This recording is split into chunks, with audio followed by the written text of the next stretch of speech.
Hey everybody, it's Joe the 3D printing professor, but what am I supposed to do when I want to do something that isn't 3D printing, but does support something that I'm doing for 3D printing? For instance, let's say making high quality illustrations of the things that I'm 3D printing. Well, in this case, I decided that I would go to Fiverr and I would find somebody else to do it for me.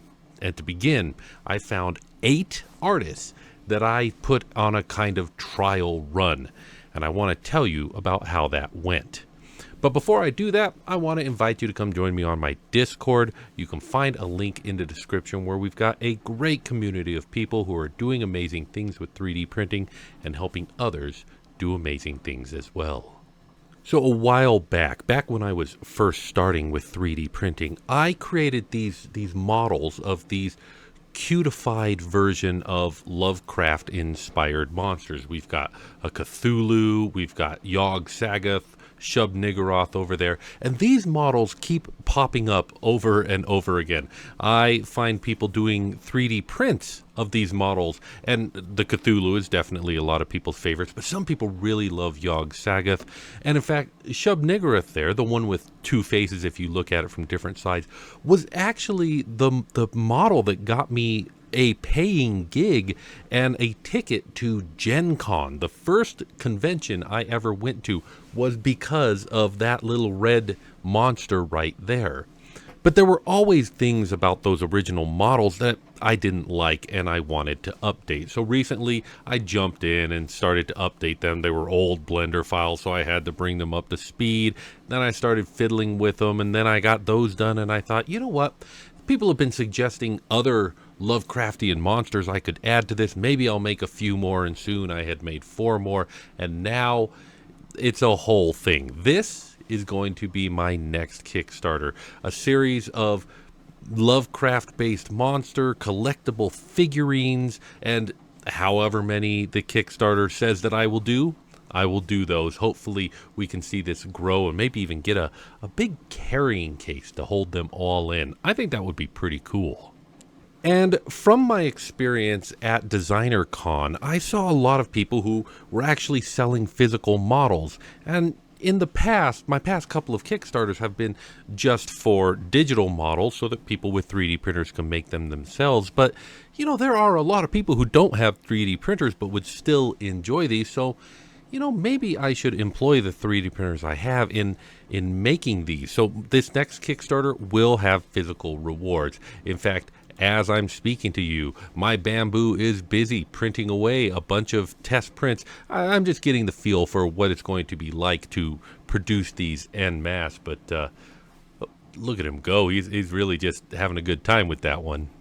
But if I'm going to be selling these, I want to have some packaging that looks pretty good. Now, in the past, I actually did create some packaging for these with a little baggie that I could put them in, and I created some artwork for it, and I've recreated some of these, hoping to be able to give them to people so that they can show them off as well with a little bit of information about the upcoming Kickstarter.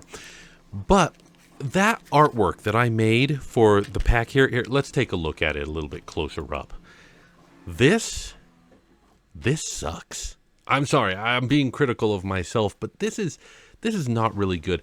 And in fact, I want to have pictures that look so good that I could make, I don't know, stickers or something. And people could, if they don't want to get the actual figurines or if they want to get the 3D print files, that they could just get some stickers to go with it. I think that would be real neat. And this just isn't that good for it. So I decided that I would reach out and get some help, or more accurately, I suppose, hire some help. I started by making some high quality sketches, some pencil sketches. I'm pretty decent with a pencil, but then when it came to doing those pencil sketches again on the computer with high quality line work and high quality coloring, that's where I decided I needed some help.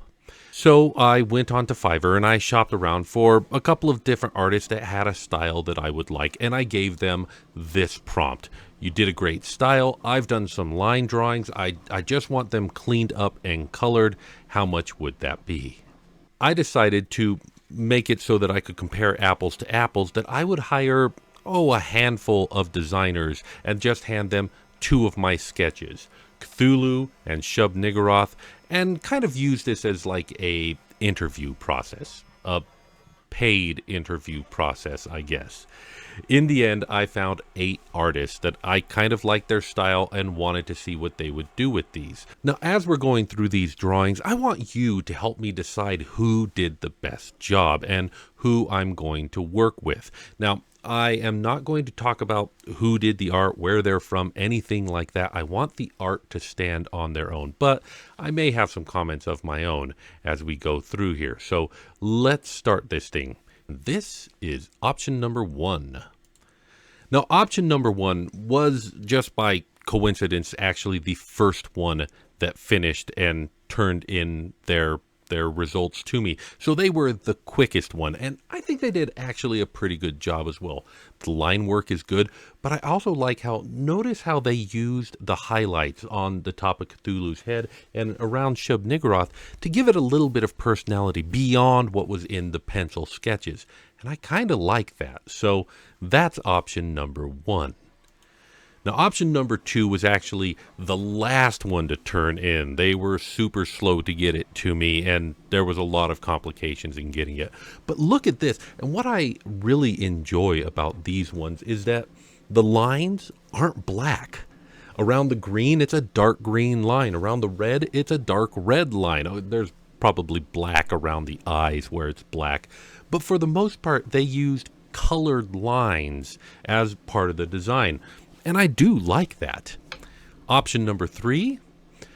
Option number 3 is, I don't want to, muddy the waters or influence the vote, but this looks like what I would have done if I weren't paying somebody. In fact, this is almost exactly what it would have looked like if I were just doing these myself. It's fine, but let's move on. Option number 4.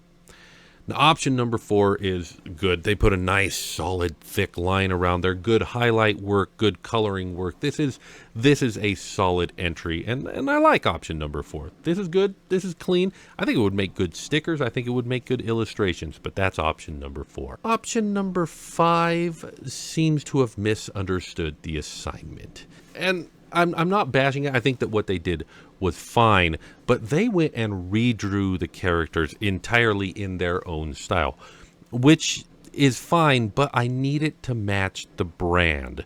So while this is fine, and once they turned it in, I didn't want to be like, oh no, you did it wrong, go back and redo it. I just said, thank you guys very much, that was great. But unfortunately, I feel like this has to be an instant disqualification. So option 5 is just not an option in this case. Now, option 6 was the most expensive option that I paid for in this one, and I think that the work is honestly pretty good. Solid line work. They also added a little bit of personality in the 3 dots on the forehead, though that might just be lighting, I don't know. But overall, I think this is a solid entry. Well done. That is number 6. Number 7 is also another solid entry. In fact, more than solid. This one is stark. This one has dark shadows around the eyes and the face, especially on Shub-Niggurath. It's powerful and it's dark, and I love it. This one is excellent. So this is number 7, and then last but not least, this is number 8. Now, number 8 was actually the cheapest one of the whole lot of them. And this one, unlike all of the other ones, this one has smooth shading, gradiated shading. It has a more realistically round look to the shape. So overall, plus, if you can see on Cthulhu's hand here, they put just a little like wrinkle that wasn't in the original drawing, but it's just that little bit of personality, and honestly, I kind of love it. Also, this one, if you look at the detail on the eyes, they're just so anime vibrant. I love these eyes. I love number 8. It was a great option, and I think they did a great job. So here we go. All 8 options minus 1. So 7 options that you can choose from. Take a look over them. Tell me which one of these do you think is the one that I should go with and keep working with to do the rest of them. And then As the Kickstarter campaign is going and more monsters are being added to the library, I'm going to go back to them and say, okay, here's another one and here's another one. I'm going to be drawing the pencil sketches and they're going to be filling it in. I am impressed at the variety of options that came through. And quite frankly, it's very difficult to say that the most expensive one was the best or the least expensive one was the worst. It really just varies, and it's kind of interesting to me that you kind of have to go through this process of trying people out. I know which one I like the best, but I'd like to hear from you. Sound off in the comments which one of these options you think is the best one, and we're going to leave it here. I want to thank you very much for watching and remind you that you're a child of God. If you want to know more about this Kickstarter campaign, I'll have a link in the description where you can check it out, but keep in mind the artwork that's on it right now is probably going to change once I pick one of these artists to do a better job for me. So let me know which one you think I should go with, and until next time, take care of yourself, and if you can, someone else too. I'll see you next time.